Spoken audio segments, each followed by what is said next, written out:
Yo yo yo, une mere mere. 1 2 3, as you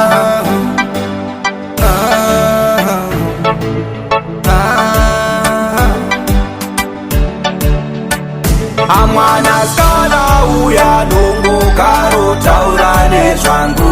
Mwana skana uya lungu karo taurane zvangu. Anungu taurane zvangu. Ajingu taurane zvangu. Anungu taurane zvangu.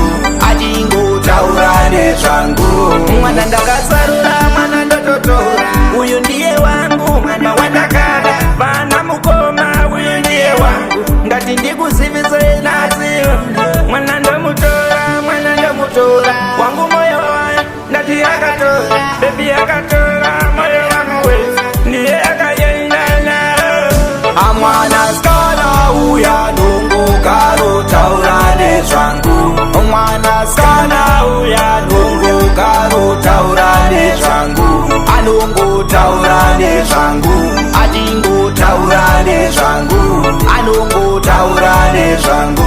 Ajingu taurane zvangu. Ausandisiendeka baby ndapoti ndiwe wangu wandakasarura. Baby ukanisiya moyo unorwadza. Baby usandisiye ini ndiri ndega. Ndiwe wangu baby wandakada. Kana uri pedo moyo unofara. Usaenda kure baby, handidi kukuruza baby. Amwana skana uya lungu karo taurane zvangu. Mwana skana uya lungu karo taurane zvangu.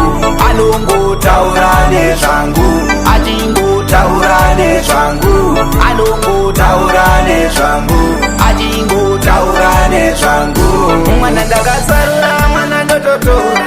Uyu ndiye wangu mwana wandakada. Vana mukoma uyu ndiye wangu. Ngati ndikuzivise naziyo mwana ndomutora, mwana ndomutora. Wangu moyo wayo ngati akatora. Baby akatora moyo wangu wese ndiye akayendana.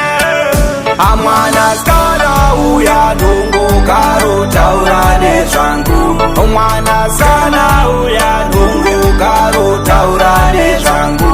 Anungu taurane zvangu. Ajingu taurane zvangu. Anungu taurane zvangu. Ajingu taurane zvangu.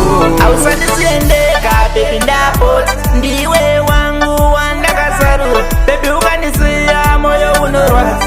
Baby usandisiye ini ndiri ndega. Ndiwe wangu baby wandakada. Kana uri pedo moyo unofara. Usaenda kure baby, handidi kukuruza baby.